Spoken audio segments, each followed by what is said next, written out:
Hey you guys, it's Peter, and welcome to my channel, Peterisms, where I tell stories of my life and just little things that I have learned as I have grown into the person that I am today.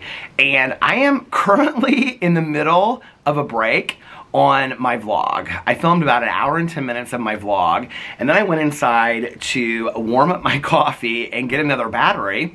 And I had said early on in my vlog that I might film a Peterisms video because I wanted to read some meditations and get started for the week, you know, because I love Sundays. Sundays are my favorite day. They're very spiritual and things like that.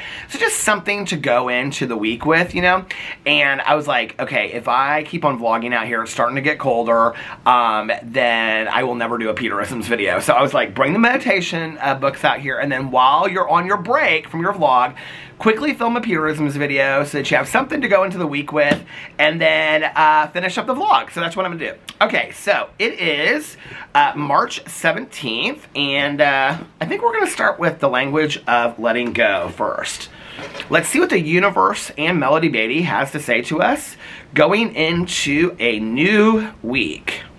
Yeah, I love Sundays. When I was a kid, I've shared this, you know, in my vlog a lot, and I've shared it over here, but, you know, on Sundays, my mom and I would always go to church, and then we would stop at this place on the way home called Roslyn Bakery, and she would let me pick out a couple donuts and, you know, these frosted cookies and things, and then we'd come home and we would have, like, lunch, which was usually tuna fish salad sandwiches, and, which was, like, one of the only... I am not a fish eater, never have been, and I'm a vegetarian now, but it was one of the only things of fish that I would eat when I was a kid. And then she would make like this Mrs. Grass's chicken noodle soup with the little egg that you put in there with the flavors. And then I would read the cartoons while I ate that, and you know, then we would like take a nap and do, you know, watch some TV shows and have like a big dinner on Sunday. I just love Sundays. It was like a night for like relaxing and reading and just relaxing, and I just love Sundays, and they just were very like homey and cozy. So I still to this day love Sundays. All right. March 17th. Let's see what it says. Empowering. Yesterday's was about positive energy, and today is about empowering. Empowering, March 17th. You can think. You can feel. You can solve your problems. You can take care of yourself. Those words have often benefited me more than the most profound and elaborate advice. How easy is it to fall into the trap of doubting ourselves and others? When someone tells us about a problem, what is our reaction? Do we believe we need to solve it for the person? Do we believe that that person's future rests on our ability to advise him or her? That's standing on shaky ground, not the stuff of which recovery is made. When someone is struggling through a feeling or a morass of feelings, what is our reaction? That the person will never survive that experience? That it's not okay for someone to feel? That he or she will never get through this intact?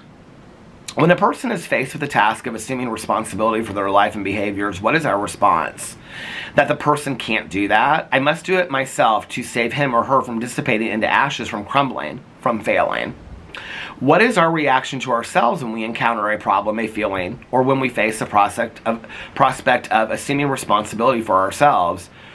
Do we believe in ourselves and others? Do we give power to people, including ourselves and their abilities? Or, wow, this is long. Or do we give the power to the problem, the feeling, or the irresponsibility? We can learn to check ourselves out. We can learn to think and consider our response before we respond. I'm sorry you're having that problem. I know you can figure out a solution. Sounds like you've got some feelings going on. I know you'll work through them and come out on the other side. Each of us is responsible for ourselves. That does not mean we don't care. It does not mean a cold, calculated withdrawal of our support from others. It does not mean a cold, calculated withdrawal of our support from others. It means we learn to love and support people in ways that work. It means we learn to love and support ourselves in ways that work. It means that we connect with friends who love and support us in ways that work. To believe in people, to believe in each person's inherent ability to think, feel, solve problems, and take care of themselves is a great gift we can give and receive from others. Today I will strive to give and receive support that is pure and empowering. I will work at believing in myself and others and our mutual abilities to be competent at dealing with feelings, solving problems, and taking responsibility for ourselves. Wow, this is a really, really, really powerful meditation. It's interesting because I have to say, I think we all know this. I'm pretty good about giving out unsolicited advice online. But in my personal life, I have to say, it's something that I don't really do a lot. I think it's something I've learned over time that, and I think because of myself, one of the things that I think irritates me a lot in life is, and from people that love me as well, but I think they've learned by now that when I come to people, like for me, venting is so healthy to just get things off my chest and just be like, oh my God, blah, blah, blah, blah, blah. And when I'm done venting, I feel so much better and a solution seems to appear. Often in my past, when I would vent to people, they would say, what you need to do is this. I cannot stand those words if you want to know the truth. What you need to do. What you need to do is this. What you should do is that. What you should do is that. First of all, that implies stupidity, that I'm stupid and I don't know what to do in simple situations. It implies that I haven't thought that. It implies that anyway, often in those situations, I am not asking for a solution. I'm not asking for the problem to be solved. I'm just sharing how I feel, right? I had to learn this because, like, years and years ago, I was that person too, and I had a friend of mine say to me on the phone, I mean, this is literally like year one of being sober. My friend said to me on the phone, Peter, when I call you and tell you things are going on with me, I'm not always calling you to look for a solution to my problem. I'm often calling you just to tell you how I'm feeling. I just need you in this moment to just be my friend and listen. And what I realized was I can do that. It's hard for me sometimes, but I can do that, right? I also, had to realize that just like other people, I have to learn my lessons on my own. I have to learn things myself. There was this book years and years and years ago that came out, and it was by this teacher. Her name was Barbara Coloroso, and I can't remember what the name of the book was but it was about parenting tips. And I can remember listening to the book because one of my friends listened to it. She said, this is just such a great thing about life. And in there was a story that Barbara Coloroso told about, what was the book called? Why can't I not remember it? But anyway, she told a story about how they were going to her daughter's grandmother's birthday. And her granddaughter, who at the time was like 8, 9, or 10, had decided that she was going to make the birthday cake, the big birthday cake for Grandma. And she had said to her ahead of time, like, that's a big responsibility. There's going to be a lot of people there. They're going to be waiting. She's like, no, I want to do this. This is going to be my gift to Grandma, right? So she made this cake. Well, as they're leaving the house, they're running late because the daughter was like getting late started or whatever. So as they're leaving the house, the cake falls on the floor. In that moment, the mother could have said, oh, this is what we're going to do, and we're going to blah, blah, blah. And her response was, I can remember, I listened to it on tape, and I can remember listening to this book on tape. Kids Are Worth It is what the book is called. And I can remember she said to her daughter in that moment, because she went through life looking at situations that everything is a teaching moment, and that it's a moment for empowering other people to work through their own problems, their own issues, the way that people had allowed her to, that she became an empowered person herself. And so she looked at her daughter and she said, I've shared this story before in other videos, she said, oh my gosh, what are we going to do? Or what are you going to do? She didn't say, what are we going to do? She said, what are you going to do? And her daughter was like, I don't know. And she was like, well, and her mom, Barbara was like, well, you wanted to make the cake for Grandma, now there's no cake. What are we don't have time to make another cake, And so she said, well, I don't know, like, I got to think about this. And so she said, okay, I have an idea. And she said to her mom, she said, what if we go to the store and we buy another cake? And Barbara Coloroso said, well, that's a great idea. Do you have money to buy another cake? And she said, I have money to buy half the cake. What if I pay for half the cake and then I work off the other half to pay you back for the other half the cake?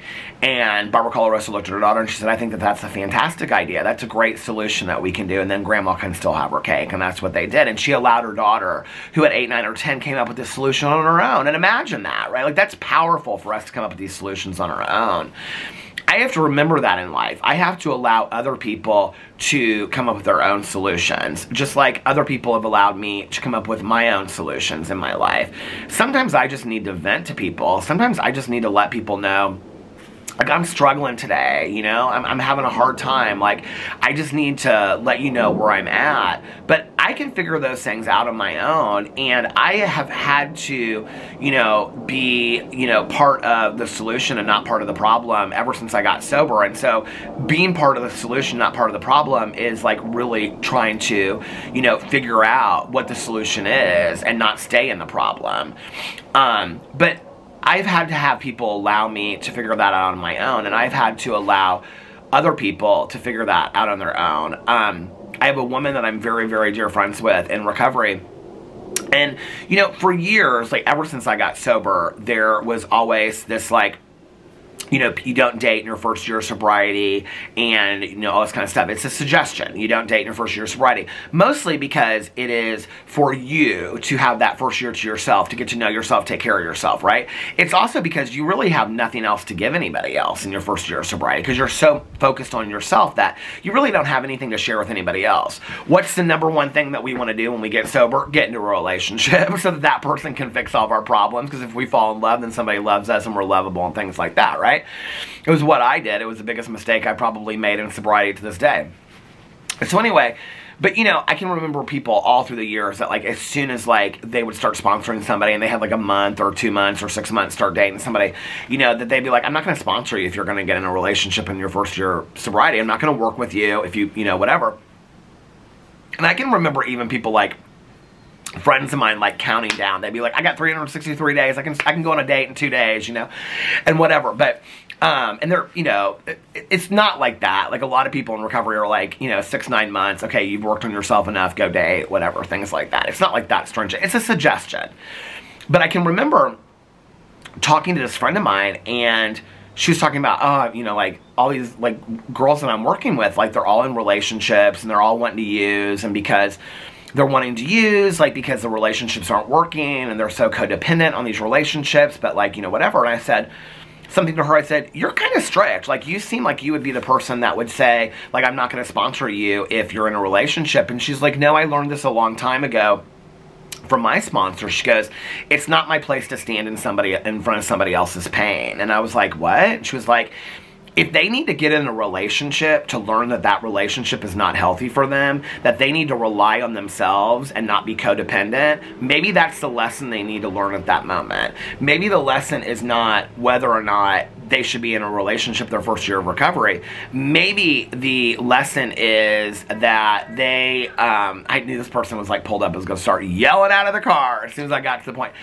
She said, you know, maybe the lesson is that they, you know, need to not, like, they need to feel the pain they need to they need to feel the pain they need to feel. She's like, it is not my job or my place to stand in front of somebody else's pain. They need to feel that themselves, because we're only going to learn from the pain that we go through. Which took me back to me and my friend Tanya having a conversation about a friend of ours that had gone back out and started drinking again. And we were both like, you know, I was praying for her and stuff. And I said, well, I hope she comes back in and starts going to meetings again.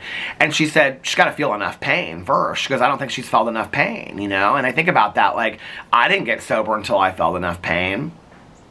For us to make changes and make solutions in our life, we have to feel enough pain, you know? I think, to some degree, I think for most people out there, we can show them the lesson. It's like my dad said to me years ago, you know, like, I can show you all the mistakes and all the choices I made in my life, and if you did the same things as me, you'd have like an amazing life, right? But I know you have to make your own choices. When we attempt to tell people how to live their life and what they should do to fix their problems, we're standing in front of their pain. We are not allowing them to learn the lesson. Therefore, we're taking the lesson away from them. It is invaluable to work through the lesson yourself. People need to work through the lesson themselves. We can give suggestions, but this is the thing that I do today. When I'm having that conversation with a friend of mine, I'll say to my friend, like, are you asking for suggestions or do you just want to vent? Like, I can give you suggestions or I can just listen. What do you need from me as a friend? And that's what I always ask today, you know? Now, don't be comparing this to my drama channel. I think we all know my drama channel is where I'm full of opinions over there and telling people how to live their life. You know what I mean? I ain't telling nobody. I'm standing in front of everybody's pain over there. But in my personal life, you know, like I always say to my friends and my family and whatever, like, are you asking for suggestions or do you just need to, like, let it out? I can listen. I can be that friend, or I can give you suggestions, whatever you need. Sometimes they say, like, no, I just need a different perspective on this. What do you think? And other times they go, no, I just really need a friend to listen to me. Thank you. You know? And that's kind of the language that my friends and I, that's the language my husband and I use with each other. It's my friends and I, my family, that's how we all speak today, you know? So anyway, that was a great meditation. Let me know what you think in the comment section below.